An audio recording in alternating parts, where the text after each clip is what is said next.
अस्सलामुअलैकुम and a very good morning. जागो लाहौर में आप सबको खुश आमदीद कहते हैं। मैं हूँ मुनीब आसिफ। मैं बिल्कुल ठीक ठाक हूँ। उम्मीद करती हूँ कि आप लोग भी जहाँ कहीं होंगे खैरियत से होंगे। और जनाब ये ठंडी ठंडी जो हवाएं चल रही हैं और मौसम काफ़ी खुशगवार हो गया। इसी के साथ आज का जो दिन है जुम्मे का मुबारक दिन है। आप सब लोगों को बहुत बहुत मुबारक हो। जुम्मे की मुनासबत से भी हम बात करने की कोशिश करेंगे, लेकिन आज अपने इंट्रो में थोड़ी सी बात कर लेते हैं कि जनाब जितनी भी हमें इस्लामिक तालीमात मिलती हैं, हम उसके बारे में इधर भी डिस्कशन करते रहते हैं, तो उसकी रोशनी में हमें पता चलता रहता है कि गुनाहों से पाक ज़िंदगी दुनिया और आखिरत दोनों में ही कामयाबी की ज़मानत होती है। ये हर मुसलमान को पता है कि बड़े बड़े गुनाहों से दूर रहना है, मगर जो छोटे छोटे गुनाहों का हम लोग ख़ास ख्याल नहीं रखते हैं। हम बड़े बड़े गुनाहों का तो रख लेते हैं। अब माशरे में कुछ लोग तो ऐसे भी हैं कि जो कि छोटे छोटे गुनाहों के बारे में भूल ही गए हैं, जैसे कि चुगली करना, वादा फरामोशी करना, मजाक मजाक में झूठ बोलना, ये सारी चीज़ें छोटे छोटे गुनाहों में आ जाती। अब हम अगर अपने इर्द गिर्द नज़र दौड़ाएं तो हमें नज़र आएगा कि हम सब उन तमाम चीज़ों को ना अपनी ज़िंदगी में बहुत ज़्यादा नॉर्मलाइज कर चुके हैं कि अगर हम किसी से झूठ बोल रहे हैं तो कोई बात नहीं, ये एक नॉर्मल चीज़ है। तो गुनाह छोटा हो या फिर बड़ा हो, वो गुनाह ही होगा, वो गुनाह के ज़ुमरे में ही आएगा। इसीलिए हमें मालूम भी होना चाहिए कि कहीं गलती से हम कुछ ऐसा ना कर दें जो कि अल्लाह को पसंद ना हो और हमारी पकड़ हो जाए। वो कोई बड़े गुनाह से भी हो सकती है, वो किसी छोटे से छोटे गुनाह से भी हो सकती है। बड़े गुनाहों से दूर रहे, मगर साथ ही साथ इन छोटी छोटी अखलाकी बुराइयों से भी हमें इज्तनाब करना चाहिए। हम लोग अपनी महफिलों में किसी शख्स का मजाक उड़ाते उड़ाते बहुत आगे निकल जाते हैं। मजाक मजाक में हम वो एक लाइन होती है ना, लिहाज की, तमीज़ की, हम लोग वो अबूर कर जाते हैं। ना सिर्फ ये बल्कि हम गालम गलोच का रवाज भी अब पहले से बहुत ज़्यादा आम होता जा रहा है कि हम हर बात में किसी को भी गाली दे देते हैं और उसको हम बहुत ज़्यादा नॉर्मल समझते हैं। हम अक्सर किसी शख्स को कहते हैं कि मैं इतने बजे आपके पास पहुंच जाऊंगा, मगर हम नहीं पहुंचते हैं, जो कि एक किस्म की वादा खिलाफ़ी ही है। फिर दूसरा ये कि हंसने हंसाने के लिए हम बिला वजह झूठ का सहारा ले लेते हैं। वैसे तो झूठ कोई छोटा गुनाह नहीं, मगर मामूल के मामलात में जैसे हमने झूठ को अपने लिए जायज़ करवा लिया हो कि हमारे ऊपर तो वो जायज़ हो गया, हम किसी भी लिहाज से किसी भी सिचुएशन में ना झूठ बोल सकते हैं। हम लोग बिना इरादे के झूठे छोटे छोटे से जो गुनाह है ना वो करते जा रहे हैं, और ना जाने कब ऐसा दिन आएगा कि जब ये छोटे छोटे गुनाह जो है ना बहुत ज़्यादा हो जाएंगे, एक पहाड़ की सूरत बन जाएंगे। इसीलिए हमें चाहिए कि हम हर कदम सोच समझ कर उठाएं और उन तमाम गुनाहों से दूर रहें ताकि अल्लाह के हुजूर हम सुरखरू हो सकें। तो ये तो आज का हमारा पैगाम हो गया। अभी हम आगे बढ़ते हैं और कुछ आजकल आपको पता है कि इन्फेक्शंस बहुत ज़्यादा मुख्तलिफ़ किस्म के इन्फेक्शंस हो जाते हैं।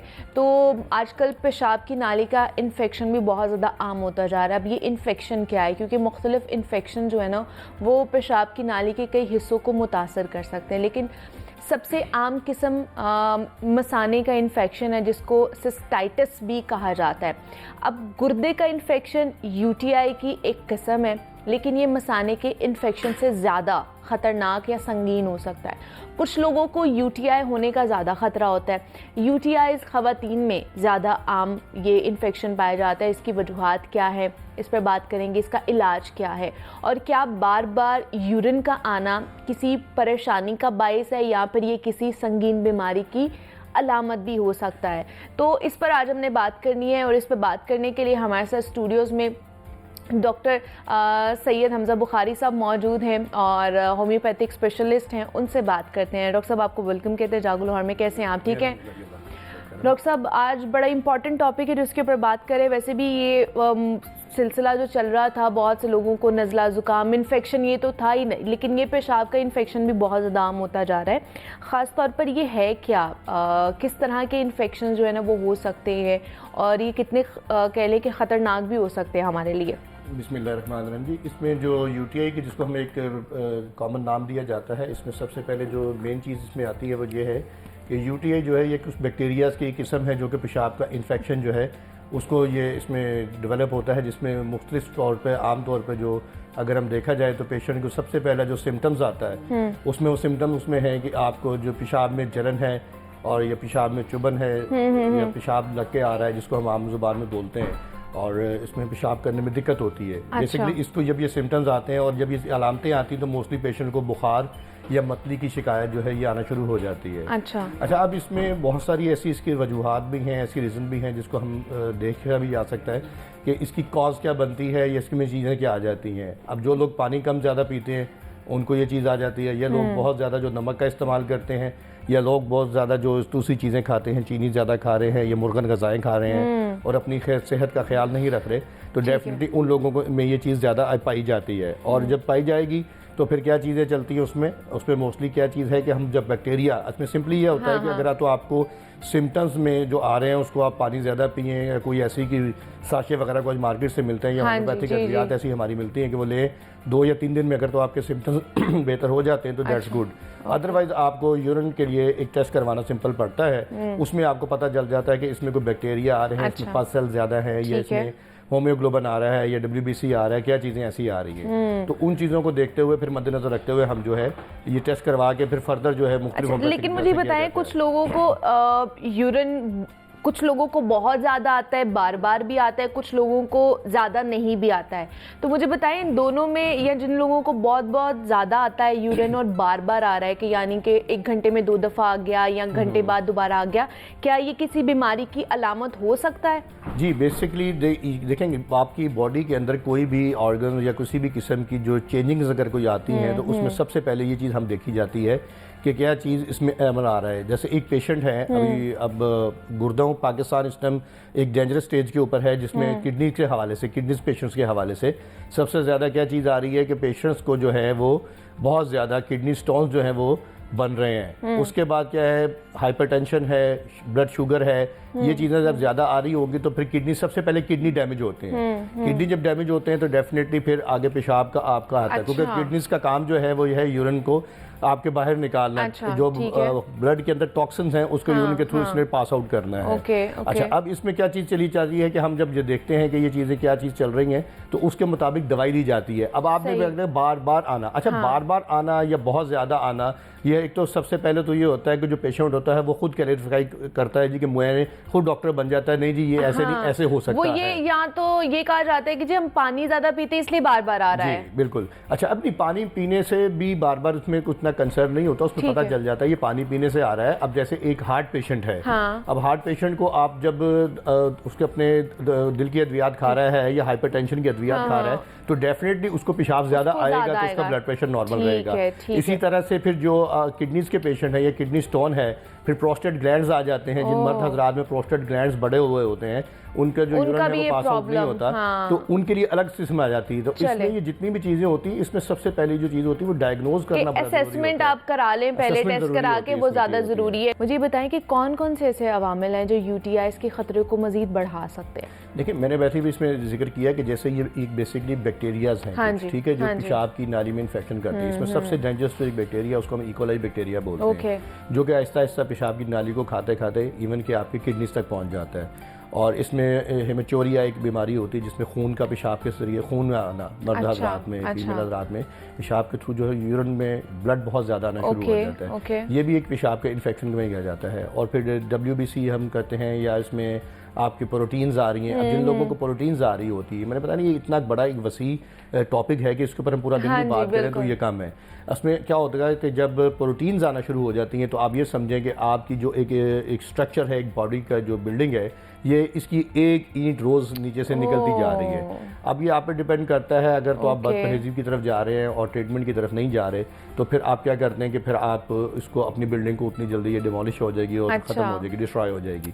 अब इसमें बेसिकली होम्योपैथिक तरीका इलाज की जो वजह शोहरत है, मोस्टली कॉमन जो ज़्यादातर पेशेंट्स हमारे पास आते हैं, एंजाइटी, डिप्रेशन है और ये किडनी स्टोन्स हैं, गॉल ब्लैडर स्टोन्स हैं, इसके लिए आते हैं। और अल्हम्दुलिल्लाह इसमें बहुत अच्छी और इफेक्टिव अद्वियात भी हैं कि जो दुनिया भर में, मैं पाकिस्तान की बात नहीं करता, कि पूरी दुनिया भर में जो है इसकी अद्वियात जो वो इस्तेमाल की जाती हैं और लोग उससे मुस्तफ़ीद हो रहे हैं। बात जैसे कर रहे हैं कि UTI, urinary tract infection basically. अच्छा, अब इसमें बहुत सारी ऐसी चीज़ें आ जाती हैं कि हमने ये देखना होता है कि पेशेंट्स को इसमें सिम्टम्स क्या हैं, क्या सिर्फ पानी कम पीने की वजह से इसको ऐसा हो रहा है, अच्छा, या मुर्गन गजाएं खाने की वजह से ऐसा हो रहा है, ठीक है। या फिर अब जैसे कोई आप एलोपैथिक किसी भी दवाई खाते हैं जैसे लाइक पेन किलर, तो अब जैसे एक किडनी में नॉर्मली 10 लाख नेफ्रॉन्स होते हैं। अब ये 10 लाख नेफ्रॉन्स एक आप सिंपल भी कोई आप एक कॉमन जो पेन किलर कोई भी बंदा खाता है तो उससे आपके 10,000 जो नेफ्रॉन है वो डैमेज हो जाते हैं, वो किल हो जाते हैं, वो किल हो जाते हैं। अच्छा, अब इसमें एक नॉर्मली हमारी रूटीन्स बन गई है ना कि हमने उस चीज़ को देखना नहीं है, जी, शॉर्टकट देख के जी, तो अपनी हाँ। चीज़ों को हमने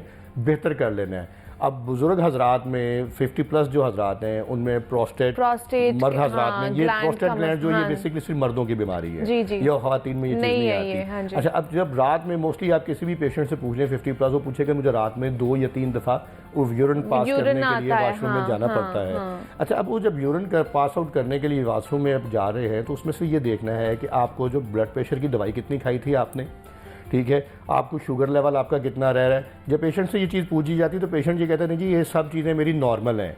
अच्छा, अब ये सब ज़ुबानी कलामी नॉर्मल होती हैं, जब उनसे रिपोर्ट्स मांगी जाती हैं, ये चीज़ें देखी जाती हैं तो उसमें वो सारी जितनी भी चीज़ें वो बहुत ज़्यादा हाई लेवल के ऊपर होती हैं। अच्छा, शुगर कंट्रोल नहीं है, फिर ब्लड प्रेशर बहुत ज़्यादा है। अब जब ब्लड प्रेशर की दवाई खाएंगे तो डेफिनेटली आपको यूरिन पास करने के लिए प्रॉब्लम होगा। अच्छा, अब उसमें खवातीन में सिस्टाइटिस का जो है यूरिनरी ट्रैक्ट इन्फेक्शन सिस्टाइटिस जो होता है ये इसका ज़्यादा प्रॉब्लम आती है। ये खवातीन में होता है, ठीक है। अच्छा, अब खवातीन में जो सबसे ज़्यादा कॉमन बीमारियाँ जो हमारी बहन बेटियाँ जो माएँ सुन रही हैं वो मैं उनको वही रिसर्च करूंगा, होम्योपैथिक में इसका बहुत अच्छा इलाज है। अच्छा, आपको किसी भी किस्म की कोई इससे परेशान होने की ऐसी जरूरत नहीं है कि जो छींक आई, खांसी आई, यूरिन का एक ड्रॉप जो वो निकल गया।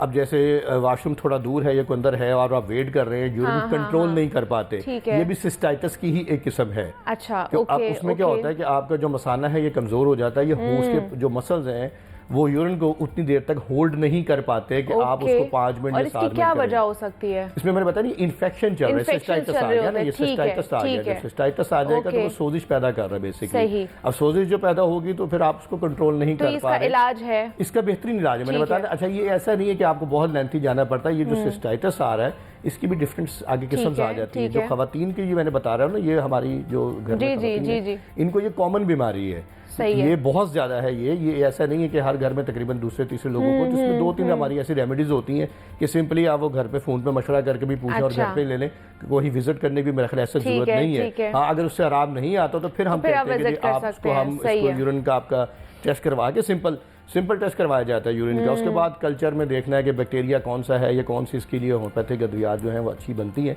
तो उसके मुताबिक दवाई दी जा सकती है।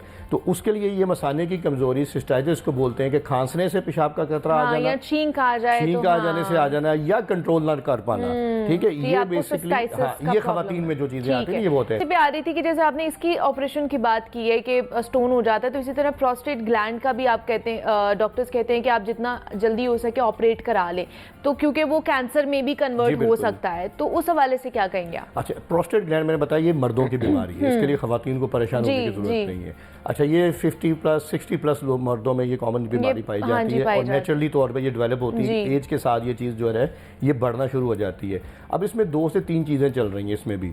इसमें अगर आप होम्योपैथिक की तरफ आते हैं तो मैं ये दावा नहीं करता कि होम्योपैथिक वाले 100 ग्राम या 150 ग्राम है तो हम इसको रिड्यूस कर देंगे, उसको नॉर्मल कर देंगे, ऐसी पॉसिबिलिटी नहीं है, क्योंकि होम्योपैथिक में दावे ऐसे कोई चीज़ मेजर चीज़ नहीं रखती। जो लोग करते हैं या करते हैं मैं उनके खिलाफ हूँ और वो मैं उनको होम्योपैथ डिक्लेयर नहीं करता। ठीक है। अब इसमें अगर तो 50, 60, 70 तक आपका एक प्रोस्टेट ग्लैंड पेशेंट में है तो वो उसको टाइम लगेगा, 3 महीने, 6 महीने, 8 महीने लग सकते हैं। अच्छा, इन बिटवीन क्या है? इन बिटवीन ये है कि उनका जो डेली की उनको जो प्रॉब्लम थी यूरिन पास करने की वो थोड़ा बेहतर हो जाएगी, वो बेहतर होगी, वो सिम्टम्स क्लियर हो जाएंगे। अब साइज ने जब रिड्यूस करना है, ग्लैंड्स ने रिड्यूस करना है, तो वो मेडिसिन लेने से होता है। अच्छा, अब उसमें दूसरी बात आपने की कि ये कैंसर में डेवलप हो जाता है, ये भी बिल्कुल ठीक है। उसका एक टेस्ट होता है PSA सिंपली। अच्छा, 3 महीने बाद, 6 महीने बाद इस टेस्ट को रिपीट करवा देना चाहिए।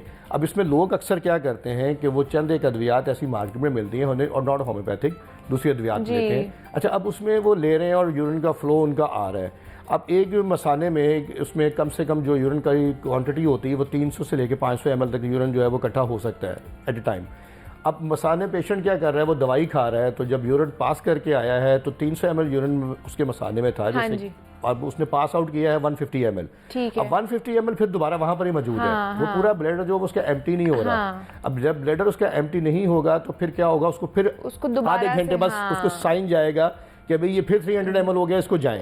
और नॉर्मली अगर वो पूरा एम्प्टी कर देता है, पूरा ब्लैडर खाली हो जाता है, तो फिर क्या होगा, फिर 3 घंटे बाद या 4 घंटे बाद अलार्म आएगा, 4 घंटे बाद ये फिर पहुंच गया है। अच्छा, पेशेंट्स क्या करते हैं कि वक्ती तौर पे तो अद्वियात खा के सुकून ले लेते हैं और करते हैं, लेकिन क्या होता है कि पीछे ग्लैंड्स का जो साइज है वो बढ़ता जाता है और वो फिर कैंसर की सूरत अख्तियार कर जाता है। अगर तो इनिशियली स्टेज के ऊपर आप प्रोस्टेट का जो कैंसर है इसको पकड़ लें तो वो मुख्तलिफ अद्वियात से और दूसरे तरीके से मैनेज किया जा सकता है, वो मैनेज किया जा सकता है, उसको क्योर किया जा सकता है। अदर देन आपको क्या है कि फिर ये पूरी बॉडी के अंदर आहिस्ता आहिस्ता फैलना शुरू हो जाता है। तो किसी भी बीमारी को हमें वो नहीं लेना चाहिए कि ये इजी है, ये इसमें ऐसी चीज है, इजी नहीं लेना चाहिए ना, सही है। जो है वो आपका इजी नहीं है, वो चीजों को खराब कर चले जी, ये सारी चीजें थी यूटीआईज के हवाले से कि किस तरह के प्रॉब्लम्स हो सकते हैं और ये आगे किस तरफ आपको लीड कर सकते हैं। तो हमारे साथ डॉक्टर हमजा बुखारी मौजूद हैं, होम्योपैथिक स्पेशलिस्ट हैं। डॉक्टर साहब बहुत शुक्रिया आपके वक्त का कि आप यहाँ पर आए। अभी आगे बढ़ते हैं, अभी कुछ अपनी केयर के हवाले से बात कर लेते हैं कि आजकल वैसे तो हम लोगों ने ऑब्वियसली मैच्योर होना है, फिर साथ साथ एजिंग का एक फैक्टर भी आना है, लेकिन आजकल मैं भी बहुत सारे ऐसे बच्चों को या यंगस्टर्स को देख रही हूँ, आप लोग भी देख रहे होंगे, विटनेस करते होंगे कि यंग एज में ही ना बहुत से लड़के और लड़कियां दोनों के सरों में ना अब वाइट बाल आना शुरू हो गए हैं, जिन्हें प्री मैच्योर ग्रीन्स कहा जाता है। कि आपको आप देखते होंगे कि वाइट से बहुत, मैंने भी ऐसे देखे हैं कि जिनके सारे ही वाइट हो गए हैं यंग एज में ही।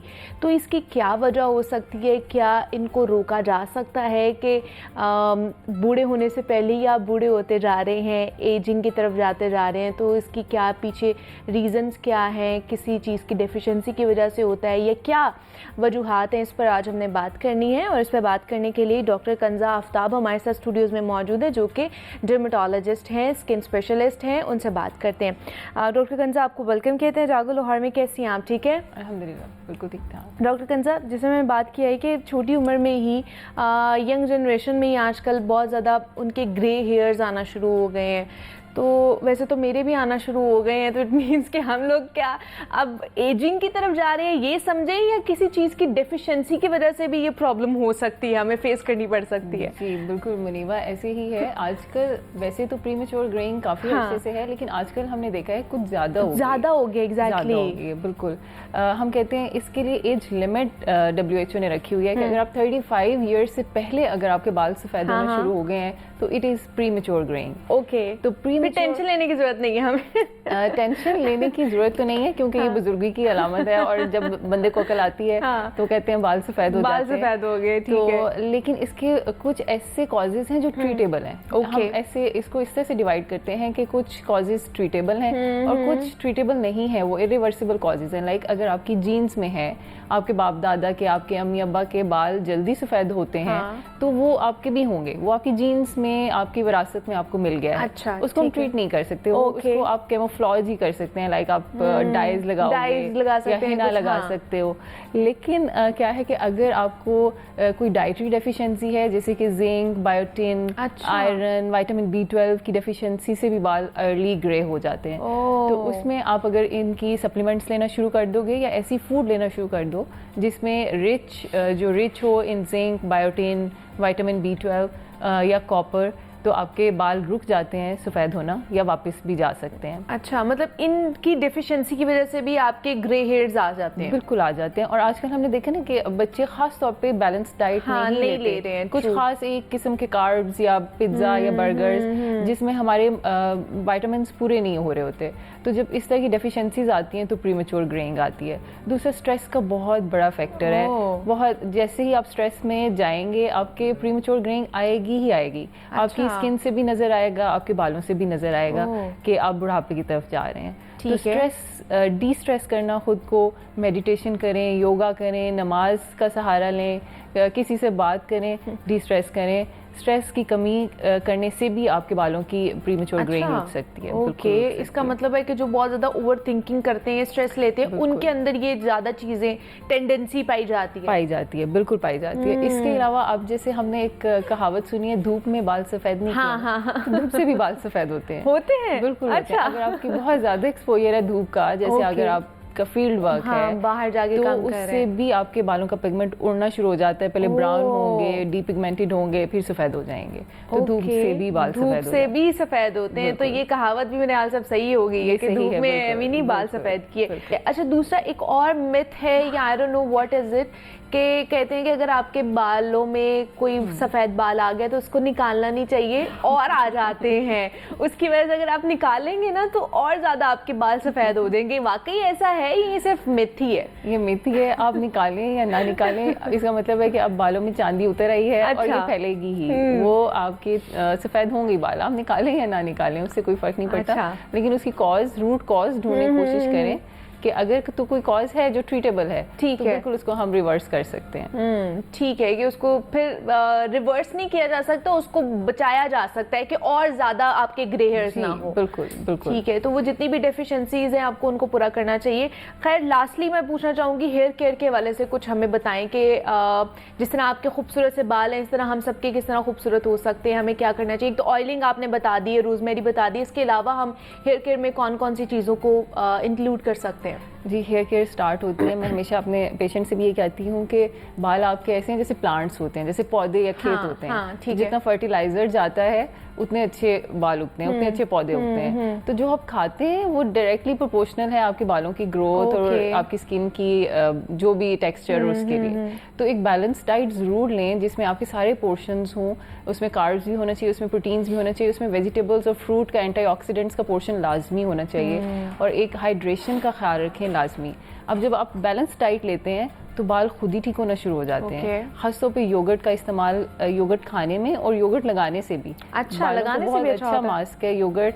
मैंने तो अपनी अम्मा से ही सीखा था कि आप हफ्ते में एक आध बार, हम भी लगाते हैं योगर्ट के अंदर अंडा मिला लिया या मायोनीज मिला ली, तो वो बड़ा अच्छा सा एक मास्क बहुत अच्छा मास्क है, क्योंकि दोनों ही प्रोटीन हैं और बाल प्रोटीन से बने हैं, केराटिन से बने, तो एक प्रोटीन का मास्क आ जाता है, आपके क्यूटिकल्स जो हैं उनके डैमेज खत्म हो जाता है और एक अच्छा प्रोटेक्टिव मास्क आ जाता है। तो बड़े अच्छे, एक हफ्ते के लिए बाल बड़े अच्छे हो जाते हैं। तो इस तरह की कुछ घरेलू टोटके आप करेंगे तो बिल्कुल बाल बचे रहेंगे और अच्छे रहेंगे। ठीक है जी, आज हमने आपको बता दिया कि आपके प्रीमेच्योर ग्रेन्स आते क्यों हैं, उसका जो ट्रीटमेंट है वो भी हमने बता दिया, और कुछ घरेलू टोटके भी आपको बता दें कि आप घर में क्या क्या चीज़ें जो है ना वो अपने बालों के लिए, उनके टेक्सचर को बेहतर करने के लिए कर सकते हैं। तो हमारे साथ डॉक्टर कंजा आफ्ताब मौजूद थी। Doctor कंजा, thank you so much for coming here. और ब्रेक लेते हैं, यहाँ पे मिलते हैं इस ब्रेक के बाद।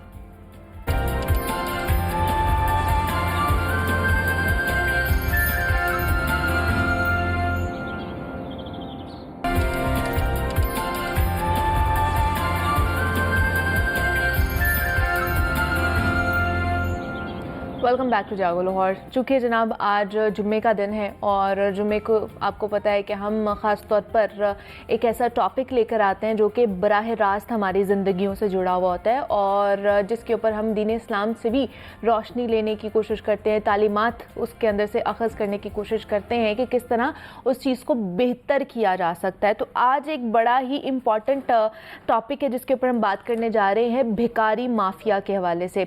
कि आपको पता है कि आजकल भी हमें सड़कों पर बहुत सारे भिखारी नज़र आ रहे होते हैं जो कि मांग रहे होते हैं, सिग्नल्स पर मौजूद होते हैं। आप किसी भी अहम शाहराह पर चले जाए, वहाँ पर आपको जो है ना वो रोक कर आपसे पैसे मांग रहे होते हैं।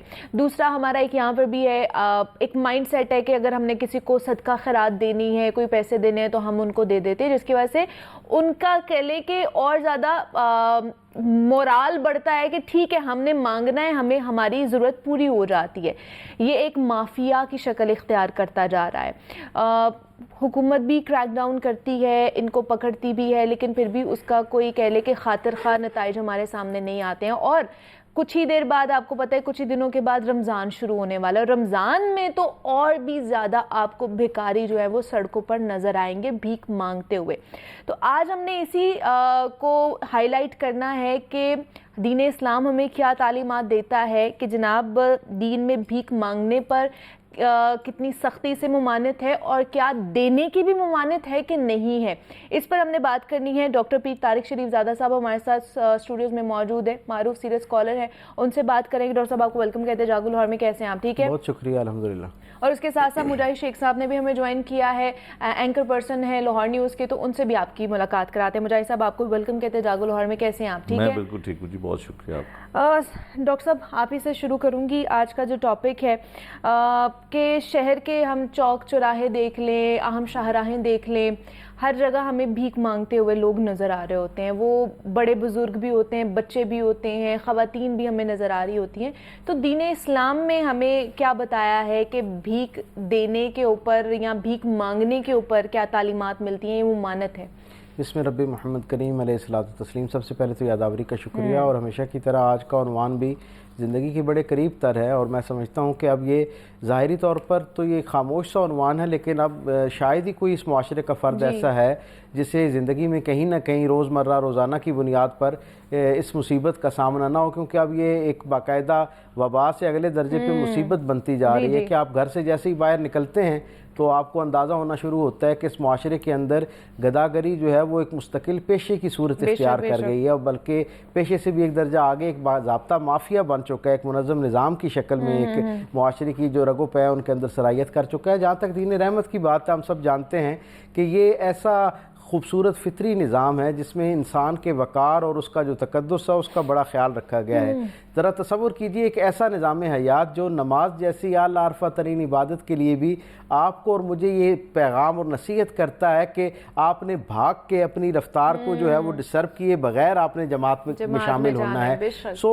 वो निज़ाम उससे कैसे तवक्को की जा सकती है कि वो इंसानी जो इज़्ज़त नफ्स है उसको मजरू करने का इस अंदाज में जो है वो रुख्सत दे सकता है या इजाज़त दे सकता है। सो इसीलिए हम देखते हैं कि जहाँ दीन रहमत के अंदर अल्लाह के रस्ते में खर्च करने के हवाले से बहुत सारी हौसला अफजाई पाई जाती है। आका करीम सल्लल्लाहु अलैहि वसल्लम की अपनी ज़िंदगी से हमें जो है वो सखावत का कितना नुमायाँ उन्वान और हवाला हम तक पहुँचता है। वहीं पर सही सनद के साथ आका करीम सल्लल्लाहु अलैहि वसल्लम के यहाँ जहाँ इन्फाक फ़ी सबीलिल्लाह की हौसला अफजाई होती हुई नज़र आती है, वहीं पर ही गदागरी की बहुत आला और वाशगाफ अल्फाज में मुजम्मत होती हुई भी नज़र आती है। रसूल रहमत सल्लल्लाहु अलैहि वसल्लम की ज़िंदगी का ये पहलू कौन कलमा गो ऐसा है जिस तक नहीं पहुँचा कि एक शख्स हुजूर के पास आता है और कोई चीज़ तलब करता है, और चीज़ क्या तलब करता है, अपनी कोई दुनियावी ज़रूरत के लिए पैसे नहीं मांग रहा या रकम या वसाइल नहीं मांग रहा, उसका जो वसाइल मांगने की दरख्वास्त है वो खाने पीने के हवाले से है। लेकिन मेरे करीम आका पूछते हैं तुम्हारे घर में कोई चीज़ मौजूद है? हालांकि आप तसव्वुर कीजिए कि वो बारगाह जहाँ से किसी को भी खाली हाथ वापस नहीं पहुँचाया जाता, और सवाल करने वाले के सवाल करने से पहले उसे अता कर दिया जाता है। उस महफिल का हाल ये है कि हुजूर पूछते हैं तुम्हारे घर में कोई चीज़ मौजूद है? अब तसव्वुर करें कि कोई बहुत लंबा चौड़ा उसके पास असबाब मौजूद नहीं है, दो चीज़ें हैं। वो कहता है कि एक मेरे पास कंबल है जो कभी नीचे बिछा लेते हैं, कभी ऊपर कर लेते हैं, और एक प्याला है। हुजूर कहते हैं ये बहुत आम सी चीज़ें हैं लेकिन ये ले आओ। वो लेकर आता है, हुजूर उसे असहाब में कहते हैं कि कौन इसको ख़रीदेगा, जो ज़्यादा बेहतर कीमत देता है 2 दिरहम में उसको बेच दिया जाता है, वो 2 दिरहम उसको दिए जाते हैं। और हुजूर क्या कहते हैं, 1 दिरहम से अपने घर वालों के लिए खाना लो, और 1 दिरहम जो है ना उससे एक कुल्हाड़ा जो है वो लेकर आओ, और फिर उसमें खुद दस्ता अपने हाथ से जो है उसको कायम करते हैं और कहते हैं लकड़ियाँ काटो और 15 दिन के बाद आना।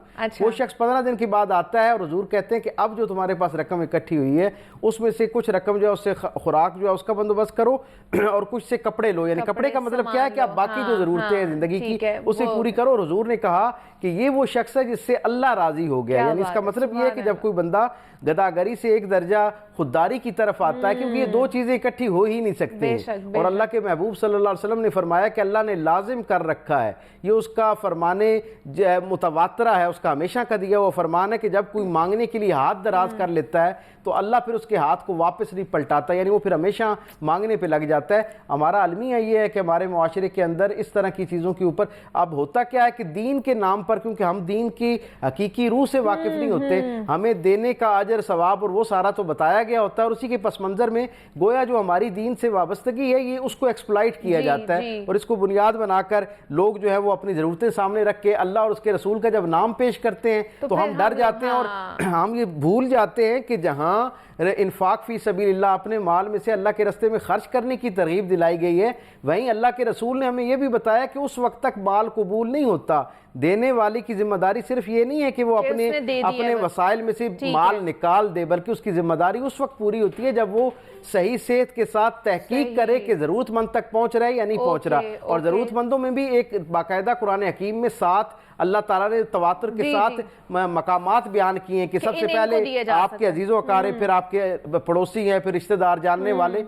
तो ये इस दायरे की निस्बत से इसकी फोकियत को ज़हन में रखते हुए खर्च करना चाहिए। अगर इस अंदाज में खर्च होगा तो माशरे के अंदर से इस तरह की गदागरी जैसी जो एक गंदगी है और एक बीमारी है, इससे माशरा जो है वो पाक होना शुरू हो जाएगा। तो ये तो दीन इस्लाम के हवाले से था कि आप किस तरह गदागरी के ऊपर मुमानियत जो है ना वो सख्ती से मुमानियत है। तो मुजाहिद साहब आप बताइए, भिखारी माफिया हमारे मुआशरे में उसकी जड़ें बहुत मजबूत होती जा रही है, बल्कि हो चुकी हैं कि जिस तरह हमें बाहर अपनी अहम शाहराहों पर वो नज़र आ रहे होते हैं गदागर। तो हुकूमत इस हवाले से क्या कर रही है? पंजाब असम्बली में भी इस हवाले से कि सख्त सज़ाएं दी जाएं भिखारी माफिया को या गदागरों को, उस हवाले से बिल भी पेश किया गया। तो अब क्या क्रैकडाउन किए जा रहे हैं, क्या कार्रवाइयाँ की जा रही हैं?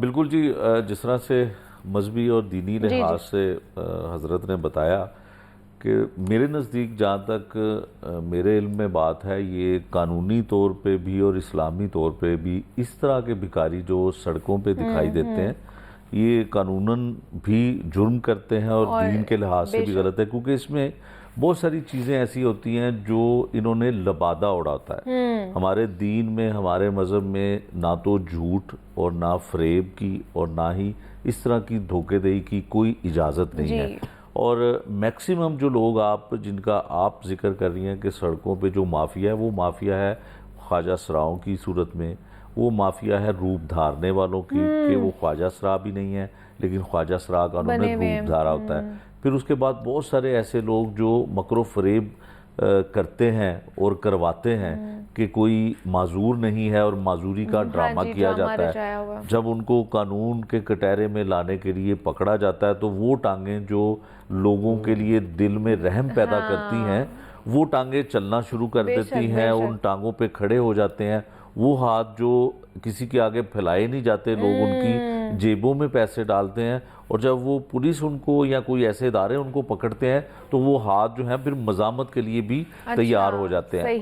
और अब इस कानून में देखें, सबसे बड़ी बात यह है कि अब इस भिखारी माफिया में वो लोग भी शामिल हो चुके हुए हैं जो क्राइम करते हैं। वो दूसरा क्राइम है, दूसरों को लूटना, दूसरों के साथ उनके साथ वारदातें करना, ये भी हो रहा है। ख्वाजा सरा जो है उनका हमारे दीन में भी बड़ा इज्जत और एहतराम का हर चीज़ बताया हुआ, कानून भी उसकी इजाज़त देता है। लेकिन वो लोग जो ख्वाजा सरा बन के और ख्वाजा सराओं की वजह से आपकी जेब से पैसे भी निकलवाते हैं, आपके साथ वारदात भी करते हैं, उसके लिए कानून क्या करता है, उसके लिए कानून क्या है, उसकी तफसील आपको मैं बता देता हूँ कि हमारे पास जो भिखारी एक्ट के तहत FIR दर्ज की जाती है कि हमारी पुलिस और हमारे इदारे वो कितने बेबस होते हैं कि जब भिखारियों के खिलाफ क्रैकडाउन किया जाता है तो इनके पास कोई शनाख्त नहीं होती।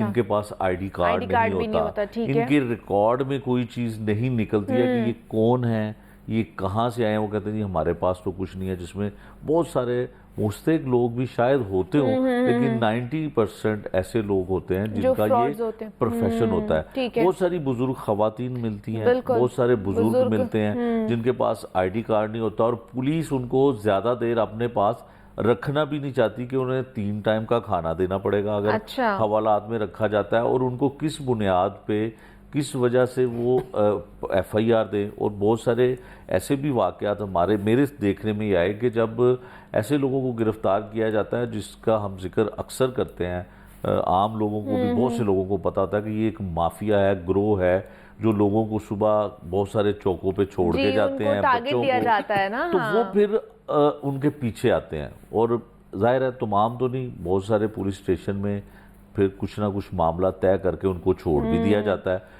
फिर इसमें ये एक बहुत बड़ा प्रोफेशन बन चुका है, इसके लिए बड़े क्रैकडाउन इसलिए तो देखे ना हमारे पाकिस्तानी जो भिखारी हैं वीजे लगवा के सऊदीया चले जाते हैं, बाहर चले जाते हैं, वहां जाके भी मांग रहे होते हैं। वो बिल्कुल वहां पे पाकिस्तानी आपको नजर आते हैं। बिल्कुल। किसी आप दूसरे मुल्क में चले जाएं जिसमें बरतानिया या अमेरिका है, तो मेरे मुशाहिदे में तो यही आया कि वहां पे जो भीख मांगने वाला है वो अपना फन बेच रहा होता है। उसको अगर कोई इंस्ट्रूमेंट, कोई गिटार कुछ बजाना आता है वो बजा रहा होगा। और अगर वो अच्छा पेंटर है तो चाहे वो अपनी तस्वीर बना के वहां पे जो है वो रख देगा एक बॉक्स, तो लोग वहां पे उसके फन को देखते हुए उसमें पैसे डालेंगे, उसकी हेल्प करेंगे। पूरी दुनिया में ऐसे होता है। लेकिन सिर्फ बदकिस्मती ये है कि हमारे मुल्क में जहाँ पे बहुत सारी चीज़ों के मामलात ऐसे गड़बड़ हैं, तो भिखारियों की मतलब इस्लाम इजाज़त देता है कि सबसे पहले अपने भाइयों को, बहन भाइयों को, फिर रिश्तेदारों को, पड़ोसियों को, फिर आगे जाए। लेकिन चूंकि हमारी सोसाइटी में अब लोगों के पास बहुत सारे पैसे भी हैं, जो लोग देना चाहते हैं, इमदाद भी करना चाहते हैं, और आप ये देखें कि कानूनी तौर पे कितना खलल पड़ता है। हर चौक पे, हर शाहरा पे 8-8, 10-10 भिखारी आपको नजर आएंगे, और आपके पास रिपीट नहीं होगा भिखारी। तो अगर एक बंदा आपके पास आया है तो दूसरा आपके पास नहीं आएगा, कि इतना उनका कनेक्शन इतना होता है ना, उन्होंने कहा है कि आपने वो उधर नहीं आना, सही है। और अगर कोई आ ही जाता है, अगर कोई वाकई ही हकीकत में किसी को पैसों की जरूरत भी हो, सफेद पोस्ट जिसको कहते हैं, वैसे तो वो तो हमें नजर नहीं आते हैं बाहर, बिल्कुल नजर हम आते हैं, हम उनको नजरअंदाज कर देते हैं। वो बहुत से सड़कों पर नजर नहीं आ रहे होते ना वो हमें, तो वो इसलिए उनके खिलाफ कोई क्रैकडाउन जो है वो पुलिस इसलिए नहीं कर सकती क्योंकि इस पे कानूनी तौर पे बहुत सारी चीजें करने की जरूरत है। बिल्कुल ऐसे ही है। तो जनाब हुकूमत ने तो करना ही करना है, उनको भी इस हवाले से इकदाम उठाने की जरूरत है। हमें भी, जिस तरह मैं डॉक्टर साहब से पूछा है कि अगर हम खौफ के आलम में आके उनको पैसे देना शुरू कर देते हैं तो इसकी हौसला शिकनी हमने करनी है और उनको हमने नहीं देना है जब तक हमें ये ना पता हो कि वो डिजर्विंग है कि नहीं है। हमारे साथ डॉक्टर पीर तारिक शरीफ ज़्यादा साहब मौजूद थे, मुजाहिद शेख साहब मौजूद है। आप दोनों का बहुत शुक्रिया कि यहाँ पर आए। ब्रेक लेते हैं, यहाँ पे मिलते हैं इस ब्रेक के बाद।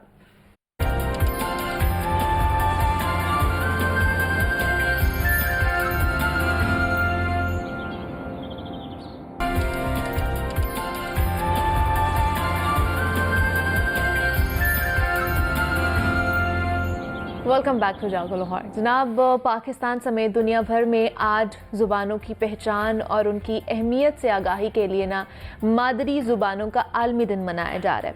ऑक्सफोर्ड यूनिवर्सिटी की एक तहकीक है जिसके मुताबिक इस वक्त दुनिया भर में तकरीबन 7,000 ज़ुबानें बोली जाती हैं और अक़वाम मुत्तहिदा के ज़ेली इदारे यूनेस्को के मुताबिक 1950 से लेकर अब तक 230 मादरी ज़ुबानें नापैद हो चुकी हैं।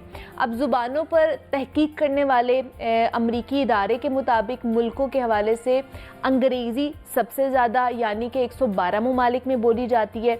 उसके बाद आ जाता है 60 ममालिक में फ़्रेंच बोली जाती है, 57 में अरबी बोली जाती है, 44 में हस्पानवी और जर्मन भी 44 ममालिक में बोली जाने वाली ज़ुबान है। जबकि उर्दू की अगर बात कर ली जाए तो 23, हिंदी 20 और पंजाबी 8 ममालिक में बोली जाने वाली ज़ुबान है। पाकिस्तानी माहिरीन लसानियात के मुताबिक मुल्क में मुख्तलिफ लहजों के फ़र्क से 74 ज़ुबानें बोली जाती हैं। तो मादरी ज़ुबानों को लाहक ख़तरात के हवाले से पाकिस्तान दुनिया में 28वें नंबर पर आता है। तो आज हमने इसी पर बात करनी है कि मुआशरती तरक्की के साथ साथ ज़ुबान की अहमियत और ज़रूरत क्या है, किस तरह इसको फ़रोग़ दिया जा सकता है। और इसके साथ साथ लाहौर में लिटरेरी फेस्टिवल का भी आगाज़ हो गया है। अदब से लगाव रखने वालों के लिए भी जो है ना ये कशिश का एक बाइस है। तो इन सारी चीज़ों को आज हमने कहने के बहस में लेकर आना है, इस मौजू के ऊपर बात करनी है। तो इस पर बात करने के लिए हमारे साथ सुहेल कैसर साहब स्टूडियो में मौजूद है, उनसे बात करते हैं। सुहेल सर, आपको वेलकम कहते हैं जागो लाहौर में, कैसे हैं आप? ठीक है सुहेल साहब, आज एक तो मादरी ज़ुबानों की आलमी दिन है और दूसरा लाहौर लिटरेरी फेस्टिवल का भी आगाज़ हो गया, उसके ऊपर भी हमने बात करनी होगा आज से होगा। तो सबसे पहले मादरी ज़ुबान के हवाले से बात कर ली जाए। जिस तरह मैं सारी चीज़ों के बारे में बता रही थी कि 7,000 ज़ुबानें बोली जाती हैं, तकरीबन 7,000 पूरी दुनिया की अगर बात कर ली जाए तो उसमें हमारी ज़ुबान भी कहीं ना कहीं आती है, लेकिन 8 ममालिक में सिर्फ बोली जाती है और हमारे में भी 74 ज़ुबानें हैं पाकिस्तान में जो बोली जाती हैं। देखें, अभी आप बहुत सारी ज़ुबानों के बारे में बात कर रही थी। फ्रेंच है, जी। जर्मन है, इंग्लिश है, हाँ जी, उर्दू है, पंजाबी है, ये बड़ी ज़ुबानें हैं। ठीक है। इनकी मादूमियत का तो कोई ख़तरा नहीं है क्योंकि बहुत बड़ी तादाद, करोड़ों की तादाद में लोग इनको बोलते हैं। ठीक है। बेसिकली जो इलाकाई ज़ुबानें होती हैं जिनके बोलने वालों की तादाद वक्त के साथ कम होती जाती है वो मादूमी के ख़तरे से हमेशा दो चार रहती हैं और माजी करीब तक मुतअद्दिद ज़ुबानें जो हैं वो मादूम हो चुकी हैं और बहुत सारी ज़ुबानें जो हैं मादूमी के ख़तरे से दो चार हैं। इसीलिए अब इस बात पर जोर दिया जाता है कि जो मादरी ज़ुबानें हैं उनकी तरवीज के लिए, उनकी प्रमोशन के लिए जो मुतल्लका कम्युनिटीज़ हैं उनके साथ मिलकर जदोजहद की जाए, कोशिश की जाए ताकि इन ज़ुबानों को बचाया जा सके। लेकिन देखिए ये एक वक्त का सर्कल होता है, जब उसको बोलने वाले आहिस्ता आहिस्ता कम होते चले जाएंगे तो ऑब्वियसली फिर वो एक वक्त आएगा कि वो ज़ुबान मादूम हो जाएगी। और इसके साथ साथ ऐसा नहीं है, इसके साथ साथ दूसरी ज़ुबानें भी जन्म लेती रहती हैं। ये एक सर्कल चलता रहता है। अब हमारा तल्लुक चूँकि पंजाब से है और हमारे लिए जो है हमारी मादरी ज़ुबान तो पंजाबी है। हाँ जी। लेकिन अनफॉर्चुनेटली पता नहीं एक अजीब सा एक सिलसिला है, मैं तो देखकर हैरान हूँ कि हमने इसको किस तरह से मतलब पसे पुष्ट डाल दिया है कि हम ना पंजाबी बोलना अच्छा समझते हैं ना सीखना अच्छा समझते हैं। भारत में तकरीबन 22 ज़ुबानें हैं जिनको सरकारी ज़ुबानों का दर्जा हासिल है। अच्छा। उनमें से एक पंजाबी भी है। सही। और जो ईस्ट पंजाब है, जो चढ़दा पंजाब जिसको कहते हैं, वहाँ पर जो इब्तदाई तालीम है वो पंजाबी में दी जाती है। ठीक है। पंजाबी दुनिया की वाहिद ऐसी ज़ुबान है जो 3 रस्मुल ख़त में लिखी जाती, शाहमुखी, गुरमुखी और देवनागरी। अच्छा। अब अगर मैं आपसे पूछूं कि हमारे यहाँ कौन सी पंजाबी है तीनों में से, नहीं तो पता। शायद आपके इल्म में नहीं होगा। बिल्कुल नहीं। ये शाहमुखी है। शाहमुखी पंजाबी जो है यहाँ पे ये शाहमुखी ठीक है। ये उर्दू ही की तरह राइट से लेफ्ट वो लिखी जाती। हाँ जी बिल्कुल। जो गुरमुखी है जो चढ़दा पंजाब में होती वो लेफ्ट से राइट लिखी जाती है। ओके। जो देवनागरी रस्मुल ख़त है वो बड़ी ज़ुबानों के मुतअद्दिद जो अल्फाज लेकर हैं उनको तरतीब दिया गया है उस ख़त को, लेकिन वो इतना ज़्यादा हमारे इस खिते में शाहमुखी और गुरमुखी जो हैं वो लिखी जाती हैं। अच्छा। बड़ी शानदार ज़ुबान, अपनी वुसअत के लिहाज से इसमें मतलब मैं कम से कम अगर मैं ये कहूँ, या शायद मेरा इल्म बहुत ज़्यादा नहीं है, लेकिन जितनी ज़ुबानों को मैंने, उर्दू भी बहुत रिच है, हिंदी बहुत रिच है, इंग्लिश बहुत रिच है, लेकिन जो टेस्ट और जो मज़ा पंजाबी का है ना वो कम से कम मुझे किसी और ज़ुबान में, वो कहता है ना उठ शाह हुसैना वेख असी बदली बैठे पेस, साड़ी जिंद नुमानी कूक दी जैसा रुल गए विच परदेस, हैं जी, साडा हरदम जी कुरलाम दा, साडी नीर वगावे अख, असां जिउंदी जाने रुल गए, साडा मादो होया वख। अच्छा। सानू सप समय दा डंग दा, सानू पल पल चढ़दा जहर, साडे अंदर बेले खौफ दे ते साडे जंगल बन गए शहर, साडी शो गवां विच रुड़ गई नो पतवार, साडे बोलन उत्ते पाबंदियां, साडे सिर लटके तलवार। क्या बात है। आ सुखन दे वारसा, आ सुखन दे वालिया, आ सुखन दे वारसा तेरे जंडियाले दी खैर, अज पुत्र बोली मां दे पे मां नाल रखन वैर, तां तुसां सब सोने सुचनड़े रल पेश करो फरियाद, रब मां बोली दा उजड़िया कर फिर करे आबाद।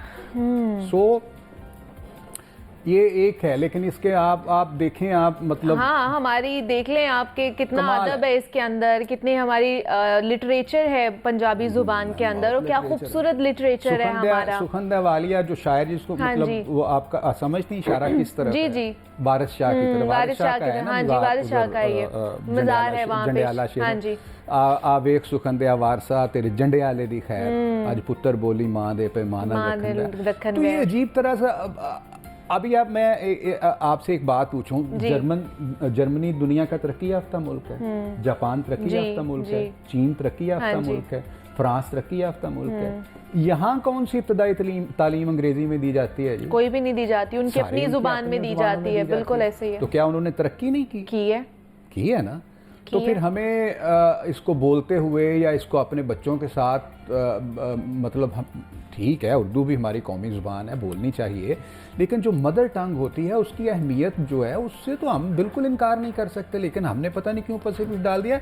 और इसके लिए मैं आपको बताऊं, सच्ची बात है कि जो हमारे ये है ना चढ़ दे पंजाब वाले, हम उनके शुक्रगुजार हैं कि उन्होंने पंजाबी को जिंदा रखा हुआ है, वरना अभी तक तो हम लोग भूल ही गए होते, बल्कि भूल गए हुए हैं हमारे यहाँ पे रहने वाले। तो पंजाबी पाकिस्तान में सबसे ज्यादा बोली और समझी जाने वाली जुबान है, बिल्कुल। लेकिन जब हम आपस में भी बात करते हैं तो फिर हम किसी दूसरी जुबान में कोशिश पता नहीं क्यों मायूब समझते हैं कि आपस में भी हम पंजाबी से बात ना करें, पंजाबी में बात ना करें। फिर इसके बारे में एक अजीब तरह का एक तासुर फैला दिया गया जी कि ये देखें ये ना वो जाहिलाना सी जुबान है या इसमें अल्फाज इस तरह के। ये जो बात मैं आपसे उर्दू में कर जी गल मैं तुहाडे नाल उर्दू च कर रहा, अगर मैं पंजाबी में करा हुण जे मैं पंजाबी विच करा तो ਇਹਦੇ ਵਿੱਚ ਕੀ ਮੁਜ਼ਾਇਕਾ है? कोई मुजायका मतलब अगर मैं इससे शुस्ता अल्फाज इस्तेमाल करके पंजाबी ਦੇ शुस्ता अल्फाज इस्तेमाल करके ਤੁਹਾਡੇ ਨਾਲ ਗੱਲ ਕਰਾਂ तो ਤੁਹਾਨੂੰ ਇਹਦੇ ਵਿੱਚ कोई प्रॉब्लम नहीं होना चाहिए, कोई प्रॉब्लम नहीं है। लेकिन वो एक अजीब इसके बारे में था। इसमें फिर चले हम अपने तौर पे तो कर ही रहे हैं, हुकूमती तौर पर कोई इसके हवाले से इनिशिएटिव्स लेने चाहिए, इकदामात उठाने चाहिए कि नहीं उठाने चाहिए? क्यों नहीं उठाने चाहिए? तो किस तरह के करने चाहिए? भाई जिस तरह पहली बात तो ये कि इब्तदाई तालीम जो है मदर टंग उसमें आप कर दें, ठीक है, और सबके लिए रखें, ठीक है। मुसीबत ये है कि हमारे यहाँ पर जो एक अशराफिया मिडल मैन और आम आदमी का जो एक डिफरेंस पैदा कर दिया गया है, इसने सारे स्यापे इसी ने खड़े किए हैं, ठीक है।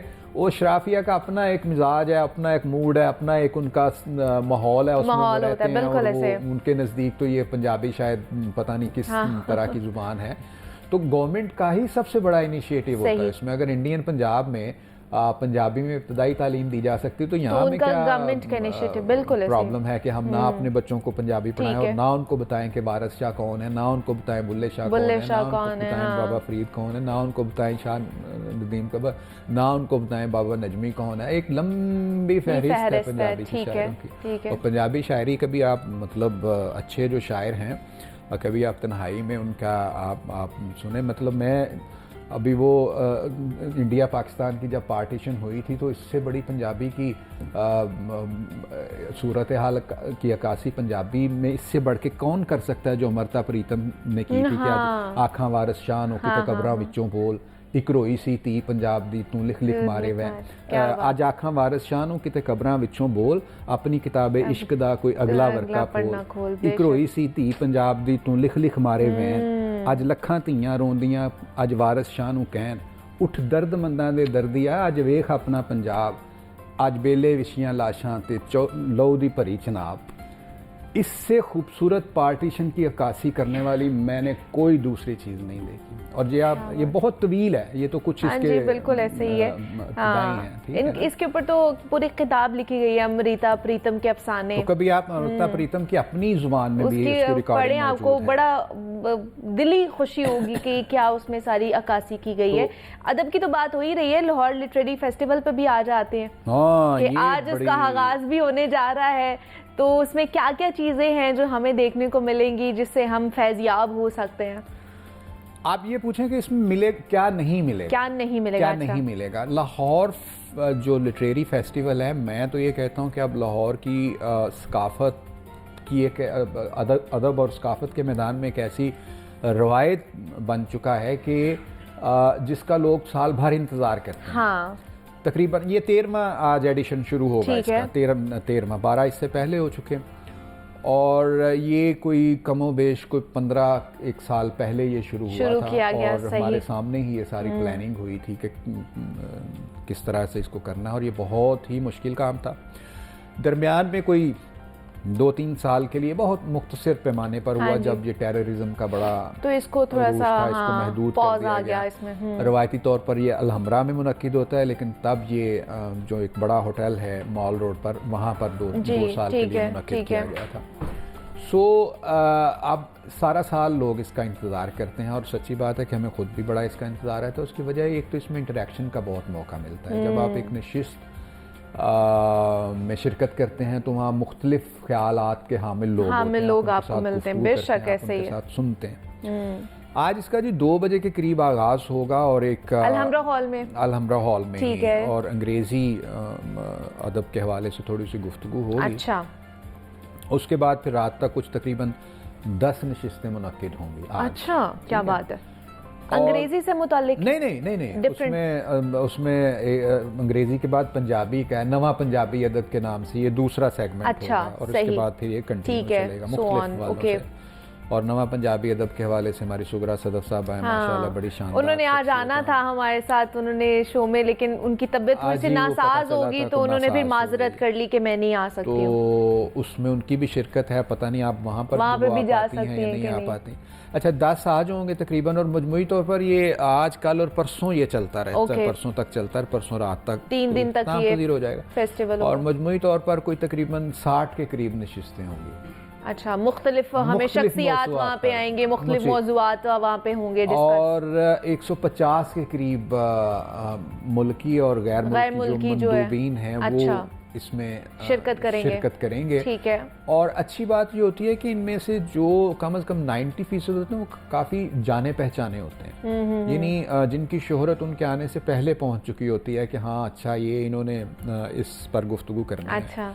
और सबसे ज़्यादा खुशी मुझे इस बात की होती है कि मैंने वहाँ पर नौजवानों को बड़ी तादाद में देखता हूँ, और ये सबसे पॉजिटिव पहलू है इसका कि वो ना सिर्फ वहाँ आते हैं, सेशंस अटेंड करते हैं, उस पर तबादला ख्याल करते हैं, उसके हवाले से गुफ्तगू करते हैं, सीखते हैं। और यही मेरा ख्याल है एक बहुत बड़ा मकसद भी है इसके मुंतजमीन का कि जो नौजवान नस्ल को अदब की तरफ लेकर आया जाए, लिटरेचर की तरफ लेकर आया जाए। क्योंकि मुनीबा आज आप देखें कि मैं किसी को तनकीद का निशाना नहीं बना रहा, ठीक है, हमारे रोल मॉडल्स कौन बन चुके हैं। जो हमारे रोल मॉडल्स हैं कभी तलाश कीजिए, उनमें कोई आपको इंटेलेक्चुअल मिलता है, उनमें आपको कोई लिखारी मिलता है, उनमें आपको कोई शायर मिलता है, उनमें आपको कोई अदीब मिलता है। मीडिया चैनल्स पर जो प्रोग्राम चलते हैं उनमें सबसे ज़्यादा जोर कॉमेडी पर, सियासत और कॉमेडी, सियासत और कॉमेडी। तो ऐसे में अगर हम अपने नौजवान से ये तवक्को करें कि वो अदब की तरफ चला जाए, वो इंटेलेक्चुअल बात करे, तो फिर तो हो नहीं सकती ना। हाँ जी। तो इन हालात में अगर उनको इतना शानदार मौका मिलता है और वो उसमें जाते भी हैं, तो इसका मतलब ये है कि उनकी दिलचस्पी बहरहाल अभी तक मौजूद है। अब ये मतलब माशरे के हर तबके का फ़र्ज बनता है कि उनकी दिलचस्पी को ना सिर्फ बरकरार रखे बल्कि बढ़ावा देने के लिए उसमें अपनी तरफ से भी हिस्सा डालें जी। यानी आपके प्रोग्राम में कोई अदीब आए, आपके प्रोग्राम में कोई लिखारी आए, कोई शायर आए, वो अपनी नज़म की तो उसकी हौसला अफजाई होती है, फिर उस लोग बिल्कुल ऐसे ये लोग पसंद करते हैं, जानते हैं। लेकिन अनफॉर्चुनेटली वो एक डिक्लाइन की सिचुएशन है ना, तो उस डिक्लाइन की सिचुएशन की वजह से ना वो बस चीज़ें जो है ना वो लिटरेचर और तालीम और इस हवाले से ना काफ़ी ख़राब हो गई। अच्छा। बल्कि तो वो ना एक कंट्राडिक्शन, सब दिल को खुश करने के लिए फिर यही बातें रह गई हैं ना कि चले नया इवेंट आ रहा है, बहार का मौसम भी है, बहार के मौसम में फिर इस तरह के अगर अदब का भी एक कह ले कि रंग आ जाए या तड़का लग जाए तो उसकी फिर अपनी ही बात तो है उसका, इसमें तो कोई शक नहीं। अभी 2 बजे उसका आगाज हो जाएगा। बिल्कुल। तो जनाब आज 2 बजे ये लाहौर लिटरेरी फेस्टिवल का आगाज़ होने जा रहा है और अलहमरा हॉल में है, आप भी ज़रूर जाइएगा। 3 दिन तक ये जारी रहेगा, मुख्तलिफ नशिस्तें होने वाली, मुख्तलिफ मौज़ूआत के ऊपर बात होगी, मुख्तलिफ शख्सियात से आपको मिलने का मौका मिलेगा, अदब सीखने का मौका मिलेगा। सुहेल साहब हमारे साथ मौजूद थे। सुहेल साहब बहुत शुक्रिया आपके वक्त का कि आप यहाँ पर आए। इसी नोट पर मुझे इजाज़त दीजिए, अपना ख्याल रखिएगा, अल्लाह हाफ़िज़।